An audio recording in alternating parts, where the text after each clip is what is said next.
Vaginal infections. Please. Very much.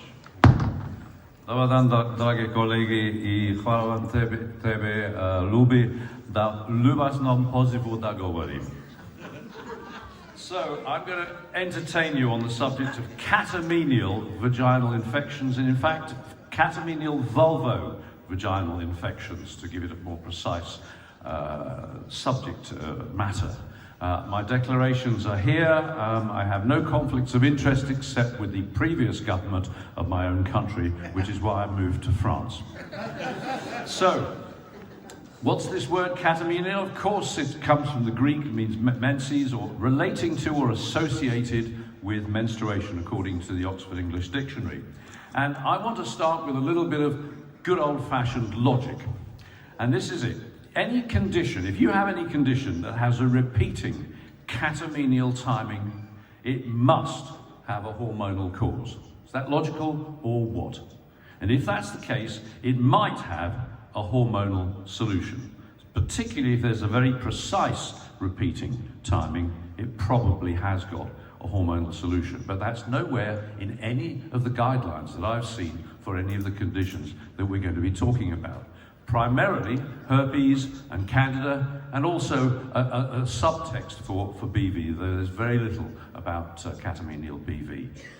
So let's go back to the start of really good quality research in the 19th century. Paul Gerson-Unner, who describes this condition as herpes menstrualis or herpes catamenialis, because the frequency with which they saw women just before their periods was astonishing. And when Didier and Doyon, 3 years later in Paris, produced their classic tome, Les Herpes génitaux, 75% of their women presented immediately before menstruation, and they actually called it un bouton de règle, like a button of the period. And here's a button-type lesion on the S2 dermatome. So this is what you would expect. You expected to see catamenial herpes.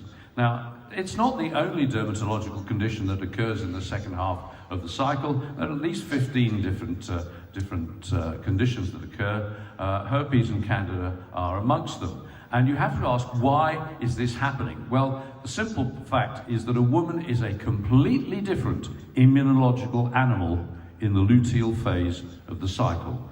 In the follicular phase, she's Th1 dominant, and in the luteal phase, she's Th2 upregulated and suppressed as far as Th1 is concerned. And these different cytokines are floating around, doing all sorts of things to your immune response, making you more prone to getting infections like candida and to expressing herpes.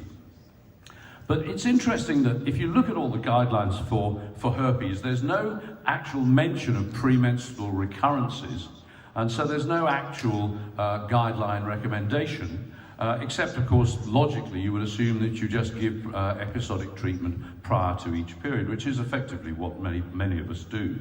But we've spotted in our practice that perimenopausal women are much more likely to be affected, and their recurrences occur simultaneous with their severe premenstrual syndrome. And so, yes, we were treating with antivirals before the period, but we thought we wanted to think a bit more. Could we actually treat the cause of the recurrence?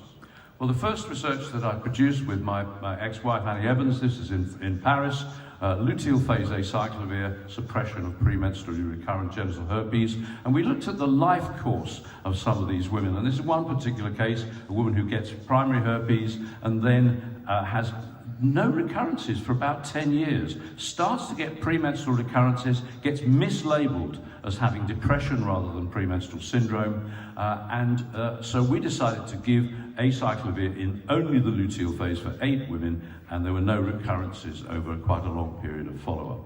So this is the background to this work. But this is why I find looking after women is so much more interesting than men, because women are much more complex. Men are such simple creatures. They need only a few things to keep them going. And it's because they've got a stable level of testosterone, which means they have no excuse for being moody. So, let's have a look. And how are we going to go about this? Yes, we can suppress premenstrually, but why not suppress the cycle, which is the cause of the problem? You treat the perimenopausal symptoms, and you can prevent herpes at the same time. And the drug you use, or the drug we used, was transdermal 17-beta-estradiol. Most of these women also had an IUS fitted. And we did a proof of concept study where we're just simply collecting cases. It took a long time to collect the cases over the years. 15 women who had premenstrual dysphoric disorder, in fact, and also premenstrual herpes. You can see the median age range there. And they had at least 4 consecutive episodes of herpes before they started being treated with acyclovir. We stopped the acyclovir and moved them onto transdermal estradiol. They had continuous treatment if the IUS was in place, luteal if not. And so over a 9-month period, there was an ITT analysis, and if you think about it, 15 women having 9 months, as a total possible potential episodes, 135 episodes. And here in red are the episodes that occurred while on treatment, and in yellow the episodes that occurred while not on treatment. And every time a woman failed to take the treatment, both the herpes and the premenstrual syndrome came back. But the overall analysis was that there was a very substantial reduction in observed recurrences, which was highly significant. So that shows that the transdermal estradiol works certainly for PMS and probably works to prevent herpes at the same time. Now, is there any reference to this? Certainly, if you look at in the text, there is no reference in any English scientific text to cyclical herpes. But if you look at any of the Romance languages, that if you put in herpes catamenial, it's there. So the lesson from this is don't just read the English text, ceci n'est pas en anglais. Okay, it's important. But another thing to think of then is, once again, is to think outside the box, suppress the cycle, use your transdermal estradiol and IUS, and take a whole woman approach rather than just looking at the microbiology. Recognize perimenopausal symptoms, and most importantly, treat the cause, not just the symptom. Right, time to move on. And very similar principles for vulvo-vaginal candidiasis. And I have to say, I follow Jack with trepidation, because I thought I would start with his most wonderful diagram of the various different risk factors of pathogenesis for recurrent vulvo-vaginal candidiasis. And he gets stuck at one particular point. He gives all these different background reasons for getting recurrent candida, and stops at this idiopathic box. In other words, I don't know what's in that box, and nobody really knows what's there, but I'm going to suggest that one of the things that could be in that box is in fact hormonal cyclical immunosuppression. So let's look at what that means and what's going on with this immunosuppression. Certainly, you're getting it in the luteal phase. You're probably getting some sort of microbiome alteration. What about the biofilm itself? Well, let's go to China for the research there. And in fact, the biofilm seems to relate to the organisms themselves. And the more strongly they produce the biofilm, the more antifungal resistance there is. So that's not really a cyclical phenomenon. So let's then think when you're actually about to start treating these women, and you're using all the various different regimes that you could use, you come right down to the bottom, for whom should you be considering a cyclical suppression regime? Well, I put it to you, it's the women who get their recurrences like clockwork. And we all know these women, they can say on day 21 or day 22 or 23, whatever it is, symptoms suddenly develop. And the obvious treatment is to treat them with fluconazole 2 days before they would get their next episode. But there's another group of women who have even more severe candidiasis, which I've called pan-luteal candidiasis. They have absolutely no problems whatsoever until day 14 or 15. And then the very next day, it's almost impossible for them to walk. And they stay unwell for the whole of the luteal phase. And I had 6 of these patients, and I sent them to my mainstream surgical gynecologist colleague at the time. And they were all cured by having their cycle ablated by GnRH analogues. And 2 of them had heavy menstrual bleeding, and so they had hysterectomies, and they were cured by hysterectomy and BSO. So I now offer you a treatment for recurrent candidiasis of hysterectomy and BSO. I'm not seriously proposing that you should do that on everybody, but it works. It certainly works. So we must stand back from that and think, what else could we possibly do? Well, obviously we're going to start with our classic Detroit regime with our 3 doses of fluconazole at day 0, 3 and 6, producing peaks at day 1, 4 and 7, giving you 20 days effectively of wiping out Candida in pretty well all women for maybe a month or 2. And we stand back from that and also think, what about some of the other really good regimes? And I love this Recidif regime from Gilbert, and also the way that he produced how you should actually go about looking at the various different treatments. But perhaps the most important part of this regime is what to look at the risk factors and think, have they got diabetes? Might they change the contraception? Do they need the partner check for type 2 diabetes, for instance? But most importantly, they do need to be made absolutely sure that they haven't got HIV. Okay, so where do we go from there? So you start with Jack's Detroit regime. Now, if the episodes are actually catamenial, you could just be preemptive in timing the regime with fluconazole 2 days before the symptom onset and the standard dose of 150 milligrams stat. If the onset is quite soon after menstruation, after mid-cycle, then you've actually got to cover more than 10 days. So I'd suggest in those cases you might give 2 doses 4 or 5 days apart, and that would give you proper coverage.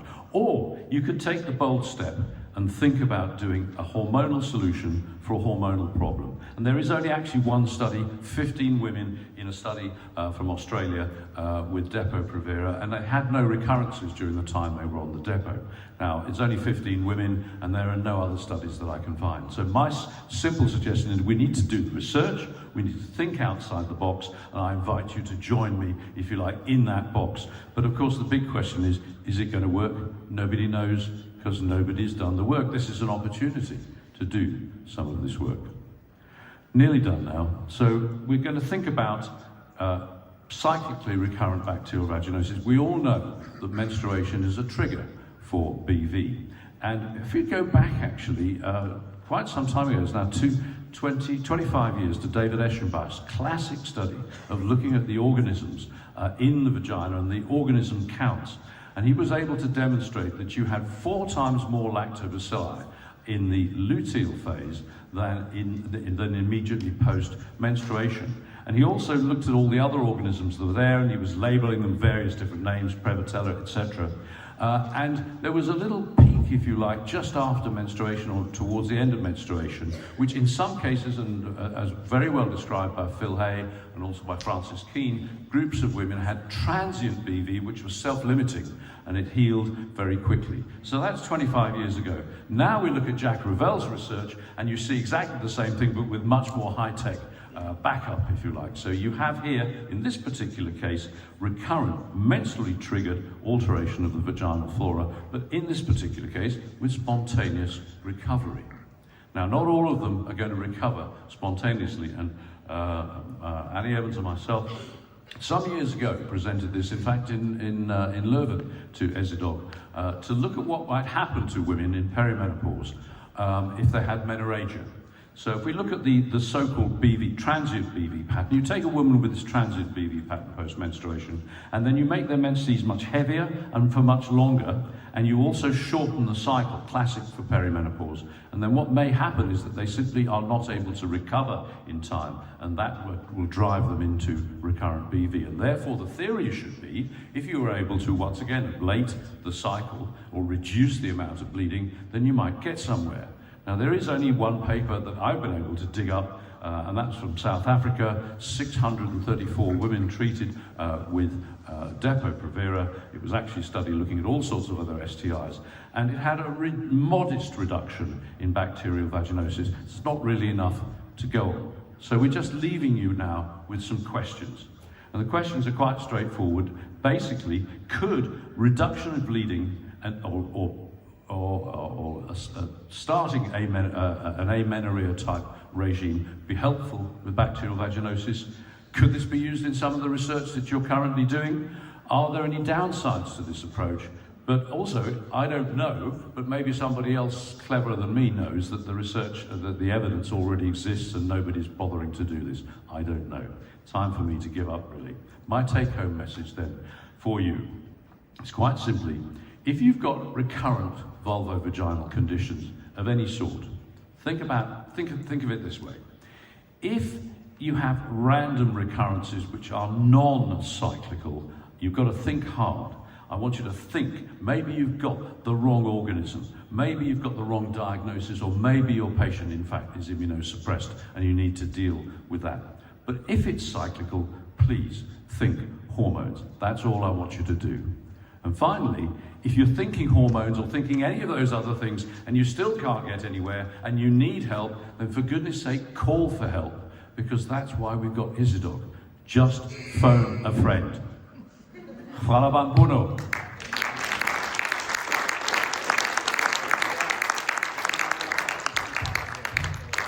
Thank you very much, teacher. That was almost Swiss timing.